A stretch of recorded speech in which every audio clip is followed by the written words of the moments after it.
He says, no, I'm 100% against predatory student loans. No, he's against predatory loans for everybody.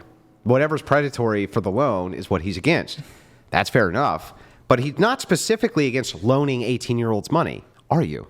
I'm against it being predatory. Yeah, again, are you against loaning 18-year-olds money? Not, I know. Of course. How does that not follow from what I said? Because the idea here is that at the same time you're trying to say they don't have enough requisite agency to make the determination as to what is predatory, you still make the claim that they can assert what is or is not predatory by saying still give them loans. How do they assess whether or not the loans are predatory or not? They don't have agency, bro.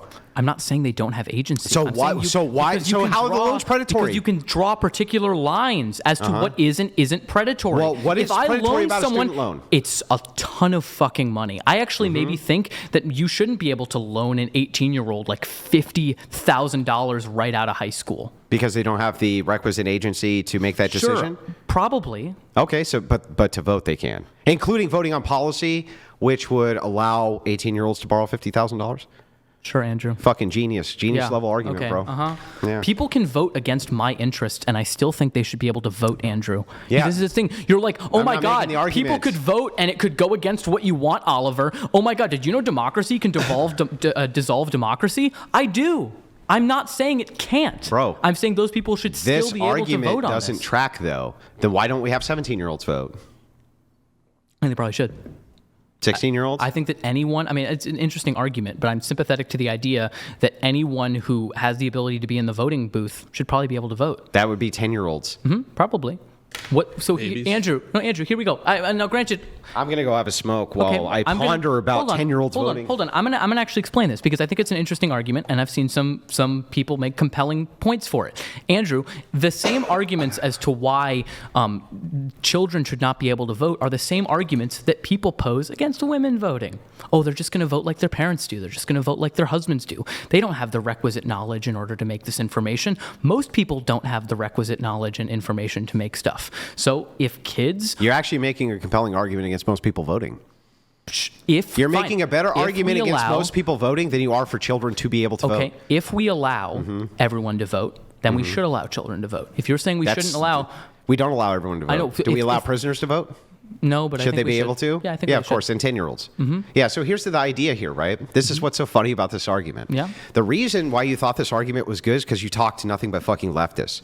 And so you share a paradigm. Because you share the paradigm, you forgot about the criticism to the paradigm. The paradigm is, well, it's really hard for us within our worldview to justify why it is a 10-year-old shouldn't be able to vote because we start with the presupposition everybody should be able to vote.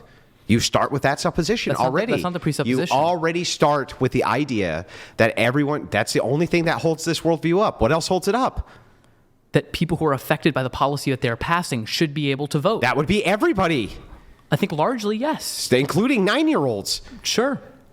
So then the idea here is that because everybody should be able to vote, that includes children. But here's the interesting part. Then you come up against my paradigm. And I don't start with the supposition that everyone should be able to vote, even if everything affects them. Equality is not the basis. No, because that's stupid. It's actually functionally stupid. Do you want prisoners to be able to vote that they can give themselves guns in prison? Give themselves guns in prison? Yeah, they can vote on that. They're going to get outvoted, Andrew. And there can still be, wait a second, there can still be protections in democracy that don't make it mob rule. That's fine. I'm not saying that we should give prisoners guns. I'm saying that, but you want them to be able to vote on being able to give themselves guns. I want them to be able to vote on that, but I think there can be overriding considerations. There can be overriding considerations, Andrew. I thought they could be should be able to vote. Hold on. Look at the Bill of Rights. Okay. We have something that is designed to counter the majoritarian practice of voting. No, actually at the local level, what is it? What is it? At the ordinances and statutes. No, ordinances and statutes. So, have you ever heard of the sannyasins? Enlighten me, Andrew. Okay, so the sannyasins took over. They were a cult, and they took over a small town. I don't remember. I think it was in Oregon. You can pull up where the sannyasins were. I don't remember where it was. But they took over the entire local town because what they did was they moved in. They bought land right next to it, thousands of acres. They were inside of that municipality. And so what they did was they went and voted themselves all of the positions of power inside of that town. And they ended up poisoning a lot of people in that town, right? They took over all the police stations, everything else. The problem that you have is the 10th Amendment. You forget about this, States' which is that rights. powers which aren't delegated to the Are reserved for the states. They're I'm not reserved for the saying they're states. not reserved. Localized municipalities within those states, in especially prison towns, the prisoners can actually outnumber everyone else in the town.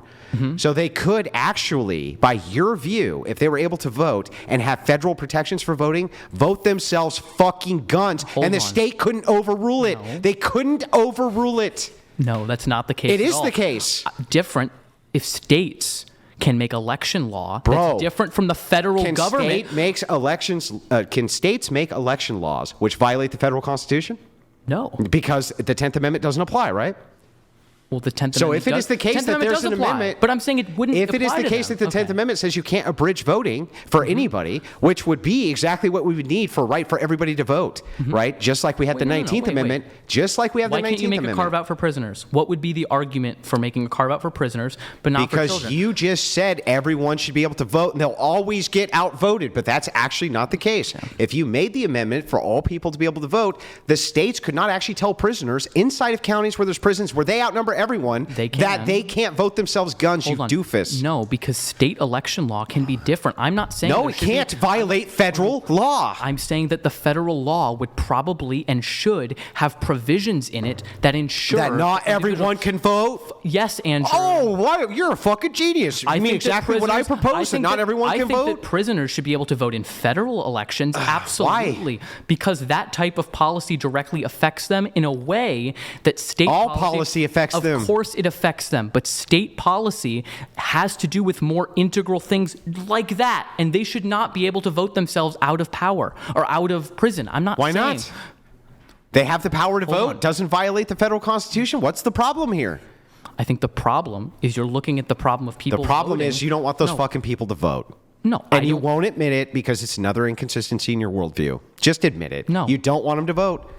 Admit it. I don't want them to vote at the local level. You don't want them to vote, period, because No. they're dangerous to society, and you want to take dangerous people and abridge them from voting against you. Okay. Isn't that true? No, Andrew, it's not. Oh, yes, it is. Okay. And your worldview just got exposed real bad there, too. Sure. I was running a style of argument, Andrew. Okay. terrible style. Okay, thank you. What was the argument again? The that ar- everybody should be able to The vote? argument that kids should be able to vote. I think a lot. I think a lot of the justifications for it kind of fail on the same basis. Because I understand your worldview, Andrew. Because if you think women shouldn't vote and most people shouldn't be able to vote, then you do have a consistent position. Okay. I'm going to there's a lot of chats to get through, so I'm going to let them come through while we have all the